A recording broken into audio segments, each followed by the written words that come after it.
नमस्कार 3ds Max Nepali ट्युटोरियलमा तपाईलाई स्वागत छ। आजको यस पार्टमा हामी सिम्पल कर्वको 3D मोडलिङ गर्न गइरहेका छौं। अब धेरै ढिला नगरेर हामी मोडलिङ गर्न तर्फ लागौं।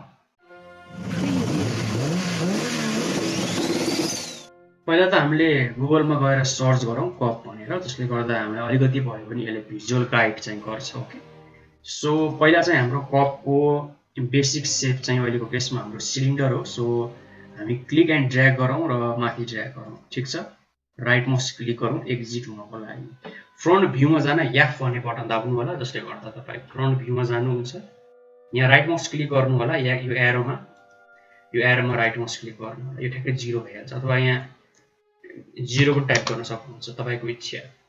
सो रेफरेन्स इमेज हामी हेर्छौं। फेरि डायामिटर यसको पर्पसमा चाहन्छु। सो अहिलेको केसमा हाम्रो डायामिटर अलिकति कम लाग्यो, अथवा यति अनुसार मिलाउनु होला। रेडियस अलिकति बढाइदिउँ। ठीक छ, र पर्सपेक्टिभमा पनि हेर्न सक्नुहुन्छ पी दाबेर। ठीक छ, टी दाबौँ टप भ्यू। अब हाम्रो जुन ह्यान्डल छ, जुन ह्यान्डल हामीले बनाउनु पर्ने हुन्छ, त्यो ह्यान्डल चाहिँ तपाईको यो सर्कलको सेन्टरतिर अलाइन भएको राम्रो। म तपाईलाई देखाउँछु। यहाँ हेरौँ, जस्तै कि यो जुन ह्यान्डल छ यो सेन्टर भयो, यो सेन्टरसँग अलाइन भयो भने चाहिँ एक्ज्याक्ट हुन्छ। भन्नाले यो ह्यान्डल यतातिर रोटेट भएको नराम्रो देखिन्छ। ठीक छ, यो प्रकार। सो यसलाई म हाइड गर्छु, ओके, ठीक छ। सो अब हामीले त्यो कुरा चाहिँ विचार गर्नुपर्ने हुन्छ। जस्तै यो जुन सेगमेन्ट छ 18 भनेको लगभग ठिकै हो। तपाईँ 16 बाट पनि स्टार्ट गर्न सक्नुहुन्छ। 16 अथवा 18, अहिलेको यसमा हामी 18 नै गरौँ। र जुन यो सेगमेन्ट छ, यो सेगमेन्ट चाहिँ एक्सिस, वर्ल्डको एक्सिससँग अलाइन गर्दा राम्रो, किनभने यो फेसलाई मैले यसरी एक्सिक्युट गर्दाखेरि अलिकति गाह्रो हुन्छ। सो यस्तो कुराहरू चाहिँ तपाईँ अगाडि नै भिजुअलाइज गरेर काम गर्दा चाहिँ अलिकति राम्रो भन्ने भनाइ मात्रै हो। सो यसलाई आई जजमेन्टको हिसाबले रोटेट गर्नु होला, त्यस्तो एक्युरेट हुनु पर्दैन, जस्ट यति गरे पुग्छ। यस्तो गरे नि के भयो भन्दाखेरि जुन यो फेस छ, यो जुन फेस छ, यो वर्ल्डको एक्सिससँग के छ, अलाइन छ, जसले गर्दा मलाई ह्यान्डल बनाउनु अलिकति भए पनि सजिलो हुन्छ भन्ने भनाइ। ओके, अब फेरि फ्रन्ट भ्यूमा जाउँ।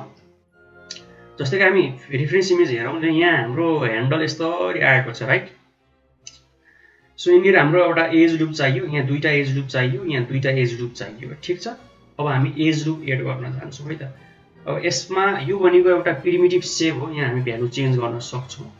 अब यसलाई हामीले एज लुप एड गर्न, हैन, त्यस्तो कुराहरू गर्नको लागि सब अब्जेक्ट मोडमा हामीले लग्न यसलाई कन्भर्ट टु एडिटेबल पोलिगनमा हामीले कन्भर्ट गर्नुपर्ने हुन्छ। र आजको ट्युटोरियलको मेन उद्देश्य पनि त्यही नै हो, कन्भर्ट टु एडिटेबल पोलिगनमा कुनै पनि प्रिमिटिभलाई कन्भर्ट गरेर कुनै सेप कसरी बनाउने, बक्स मोडलिङ टेक्निकबाट।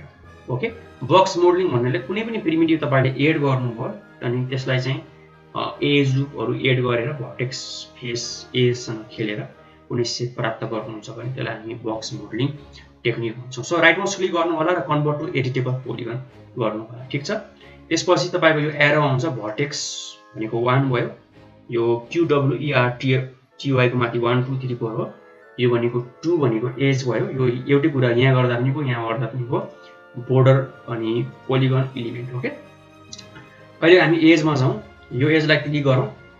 ठीक छ, त्यसपछि रिङ यसलाई अलिकति ठुलो गरौँ, यहाँ लगाउँ, एउटा एरो आउँछ, यस्तै ड्र्याग गर्नु। ठीक छ, सिन एक्सप्लोररलाई म एकछिन हाइड गर्न चाहन्छु। ओके, एउटा एजलाई मैले सिलेक्ट गरेँ। ठीक छ, अनि रिङमा क्लिक गरेँ, होल रिङ मेरो सिलेक्ट भयो। पर्सपेक्टिभमा हेरौँ, क्लियर हुन्छ। त्यसपछि मलाई दुईटा एज लुप चाहियो, यो केसमा कनेक्टमा जाउँ, 1 र दुईटा एज लुप चाहियो। फ्रन्टबाट हेरौँ, रेफरेन्स इमेज हेरौँ, अलिकति यता अलिकति यता। Okay, nice.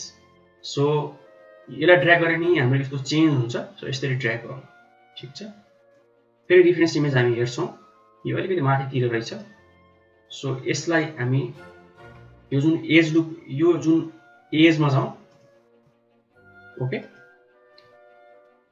डबल क्लिक गरे भने तपाईको यो लुप सिलेक्ट हुन्छ, यसलाई अलिकति माथि लगाऊ। Okay, nice. अब हामीले यसलाई थिकनेस दिनु पर्यो अलिकति, यसलाई च्याम्फर गरौँ, कन्ट्रोल दाबे डबल क्लिक गरे, जसले गर्दा मेरो दुईटा एज लुप सिलेक्ट हुन्छ। त्यसपछि म च्याम्फरमा जान्छु अनि यो थिकनेस कति छ त रिफरेन्स इमेज हेर्नु होला अलि बढी रहेछ सो सेगमेन्ट हामीलाई चाहिएन जस्ट 1 गरौँ यसलाई अलिकति बढाउँ यहाँ अरू मोड पनि छ अहिलेको केसमा हामी ट्रायंगल गरौँ ट्रायंगल गरे पनि आफै हट्छ हेर्नु होला यो खेल्नु होला यो क्वाडमा आउँछ म ट्रायंगल गर्छु अनि यो सेगमेन्ट हामीलाई चाहिएन एउटा मात्र चाहिएको हो अनि अलिकति थिकनेस बढाइदिनु ठीक छ ओके मा गरौँ पी फर पर्सपेक्टिभ ठीक छ अब यो जुन फेस छ नम्बर 4 दाब्दा हुन्छ यो फेसलाई हामीले एक्सट्रुड गर्ने हो ओके यसरी म्यानुअली एक्सट्रुड पनि गर्न सकिन्छ र त्यसरी गर्दाखेरि बढी मेहनत गर्नुपर्ने हुन्छ सो 3ds Max मा हामी स्प्लाइन ड्र गर्न सक्छौं जसले गर्दा हामीलाई एक्सट्रुडमा अलिकति भए पनि सहायता दिन्छ ओके अब हामी यो सब अब्जेक्ट मोडमा छौं बाहिर आउन यो नाममा क्लिक गर्नु होला अहिले हामी सब अब्जेक्ट मोडमा छौं बाहिर आउनको लागि यो एडिटेबल पोलिगनमा क्लिक गर्नु नाममा क्लिक गर्नु होला ओके तपाईं अब यो अब्जेक्ट मोडमा हुनुहुन्छ सब अब्जेक्ट मोडमा हुनु अब हामीलाई नयाँ सेप चाहिएको छ यहाँ हामी स्प्लाइन ड्र गर्छौं ओके जुन चाहिँ यो ह्यान्डलको आर्क चाहिँ डिफाइन गरोस् ओके ओके सो हामी प्लसमा आउँछौं यो सेकेन्ड क्याटेगोरीमा क्लिक गर्छौं सेपमा र लाइनमा क्लिक गर्छौं त्यस्तो पर्फेक्ट हुनु पर्दैन त पर्फेक्ट गर्नको लागि ब्याकग्राउन्डमा हामीले इमेज राखेको भए सजिलो हुन्थ्यो ठीक छ र यो हाम्रो प्लेलिस्टको फर्स्ट भिडियो भएको हुनाले हामी अहिले रेफरेन्स इमेज राखेर चाहिँ मोल्डिङ गर्ने अलि पछि गर्नेछौँ ओके यसको सब अब्जेक्ट मोडमा जान मोडिफाईमा जानु होला र भर्टेक्स यसको पनि सब अब्जेक्ट मोड हुन्छ भर्टेक्स सेगमेन्ट र स्प्लाइन अहिले हामी भर्टेक्समा खेलौँ जस्ट यसलाई ट्विक गर्नु होला यसरी है राइट माउस क्लिक गर्नु होला स्मुथ गरिदिनु सबसे सजिलो right mouse click smooth right mouse click smooth र यसलाई तलमाथि मुभ गरेर सकेसम्म मिलाउनु होला एक्ज्याक्ट नभए पनि हुन्छ अनि यसलाई हामी कर्नर भन्दा पनि बेजिए कर्नर गरौँ यो ह्यान्डल आउँछ तपाईले यदि फोटोशप चलाउनु भएको छ भने तपाईले अहिले धेरै कुरामा फोटोशपमा अथवा इलुस्ट्रेटर भनौं त्यसमा तपाईले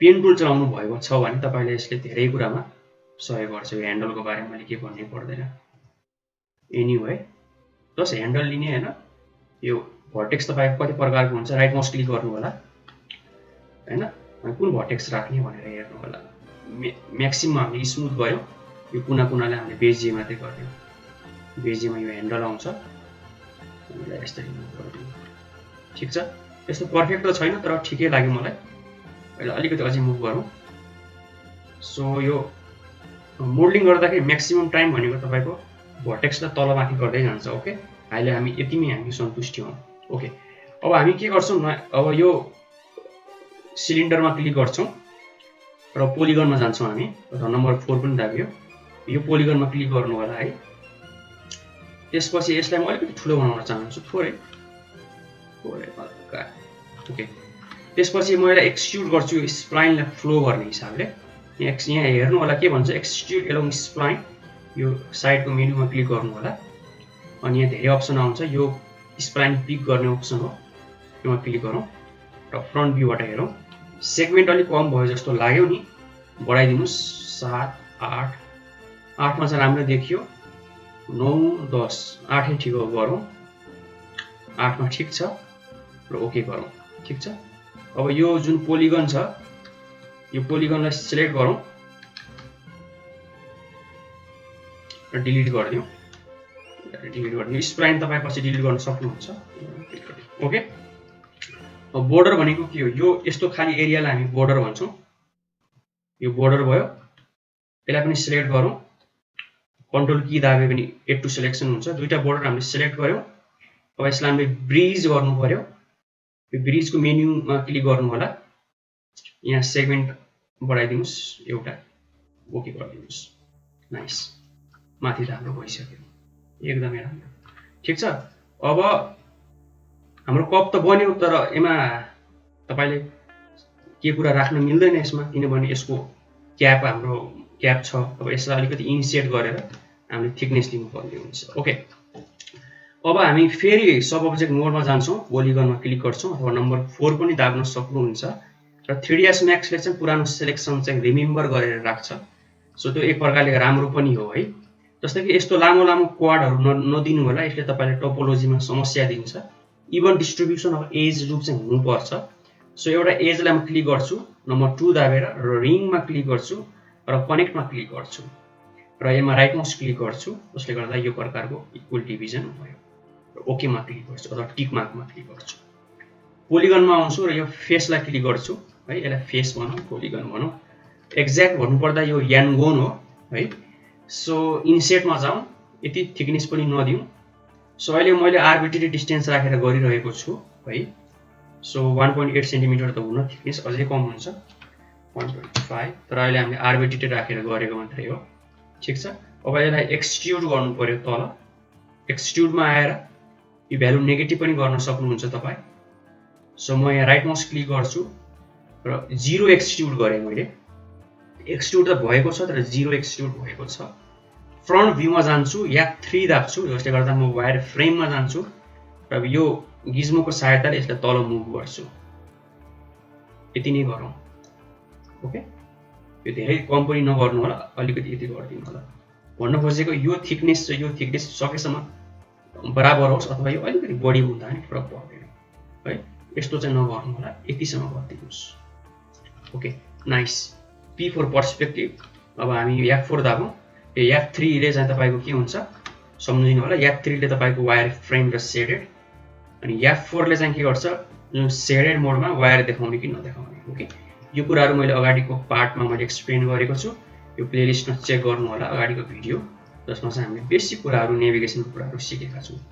ओके, अब हामीले के गर्नु पर्यो, यो यानगोन हो। यो यानगोन हाम्रो लो पोली कप त बन्यो। अब हामी sub division surface modifier apply अथवा टर्बो स्मुथ मोडिफायर अप्लाई गर्छौं, जसले गर्दा यस्तो स्मुथ रिजल्ट आओस् है। ओके, अब हामीले के गर्नु पर्यो भन्दाखेरि यो फेसमा क्लिक गर्छु अथवा पोलिगनमा जान्छु, यसलाई इन्सेट गर्छु। ठीक छ, फेरि प्लस गर्छु, यो भ्यालु अलिकति बढाउँछु, फेरि प्लस गर्छु, ओके गर्छु र यसलाई अलिकति तल माथि मुभ गरिदिन्छु। ठीक छ, यो भनेको हाम्रो यानगोन हो है। यसलाई हामीले क्वाडमा कन्भर्ट गर्नुपर्छ, त्यो हामी एकछिनमा गरौँला। त्यसपछि हामीलाई यहाँनिर पनि एउटा एज लुप चाहियो, किनभने यहाँ हामीले टर्बो स्मुथ अप्लाई गर्दाखेरि यस्तो यो हाम्रो अलिकति यसले रिजल्ट नराम्रो दिन्छ। होल्डिङ एज चाहियो हामीलाई। सो यो रिबन अलिकति ठुलो बनाउँछु है। अब हामी रिबनको सहायताले पनि सिकौँ। स्विफ्ट लुप लिनु होला अनि यहाँ क्लिक गर्नु होला, right mouse to exit.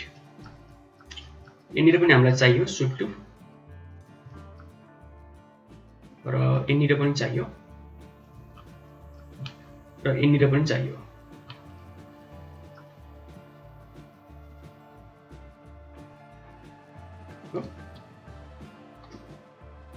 Okay, अब हामीले यहाँनिर पनि दिँदा राम्रो, किनभने यति ठुलो क्वाड हामीले नराख्दा हुन्छ। यति ठुलो क्वाड हामीले राखेपछि त्यो नराम्रो हो। टोपोलोजीको हात रिङ गरौँ र कनेक्ट गरिदिउँ। स्विफ्ट लुप पनि युज गर्न सक्नुहुन्छ तपाईँ। Okay, nice. ओके, र यो भनेको यति ठुलो हाम्रो यानगोन दिनु भनेको नराम्रो हो। सो यसलाई हामी पहिला के गरौँ, इन्सेट गरौँ, जसले गर्दा हाम्रो अलिकति होल्डिङ एज आओस्। प्लस गरौँ। Okay, nice.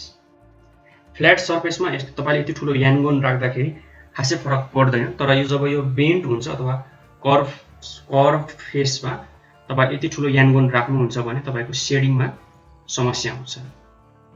ओके, अब हामी टर्बो स्मुथ अप्लाई गरौँ अनि हामीलाई यो क्लियर हुन्छ यो कुराहरु। यसलाई क्लिक गर्नु होला कपलाई र टर्बो स्मुथ टाइप सर्च गर्नु, TURBO भन्नु होला, तपाईको लिस्टमा आउँछ। र यहाँ आउनु होला, इटिरेसन भनेको भ्यालु 2 गर्नु होला, र आइसोलाइन डिस्प्ले भनेको जुन ओरिजिनल लाइन देखाउने कि नदेखाउने। ओके, देख्नुभयो। F4 दाबौँ, यहाँ यो ग्रिड पनि बन्द गरिदिउँ, जी दाबेर। देख्नुभयो कस्तो स्मुथ आयो। ओके, अब मैले यहाँनिर चाहिँ यो चाहिँ हाम्रो यति ठुलो यानगोन हाम्रो भएर पनि खासै फरक परेन। किन परेन भन्दाखेरि यो हाम्रो फ्ल्याट सर्फेस हो, त्यही भएर खासै फरक परेन। भ्यूमा जाउँ र भी भनेको भ्यू हो, बटम भ्यूबाट हेरौँ। यसलाई कसरी हामीले क्वाडमा कन्भर्ट गर्ने त सजिलो छ। कट गर्नु होला, कट नाइफ टुल जस्तै हो कट भनेको है। यसलाई क्लिक गर्नु होला अनि यसलाई क्लिक गर्नु होला, ठिक छ। फेरि यस्तो आइरहेछ, एकचोटि राइट माउस क्लिक गर्नु होला। तपाईँ कटमै हुनुहुन्छ, म यहाँ कट सोधेको। त्यसपछि यहाँ आउनु होला, क्वाड है, क्वाड भनेको 1 2 3 4 चारवटा एजलाई हामी क्वाड भन्छौँ। चारवटा एजको पोलिगनलाई हामी क्वाड भन्छौँ। सो एकदमै विचार गर्नु होला क्वाडमा। सो यो फ्ल्याट सर्फेस हो। फ्ल्याट सर्फेसमा खासै हामीले त्यस्तो ध्यान दिनु पर्दैन, तर कसरी हामीले क्वाडमा कन्भर्ट गर्ने यति ठुलो यानगोनलाई त्यसको बारेमा जान्यौँ। ओके, फेरि राइट माउस क्लिक गरौँ, बाहिर आउँछौँ। अब टप भ्यूबाट हेरौँ। यो जुन छ हाम्रो यो ठ्याक्कै सेन्टरमा आछ नि, गुड, 2 दाबौँ। यसलाई सिलेक्ट गर्नु होला अथवा यसलाई यस्तै सिलेक्ट गर्नुहोस्। यसलाई हल्का रिसाइज गरिदिउँ, हल्का, धेरै होइन, थोरै। Okay, nice. P for perspective, alt middle mouse बटनले ओर्बिट हुन्छ है। फेरि हेर्नुहोस्,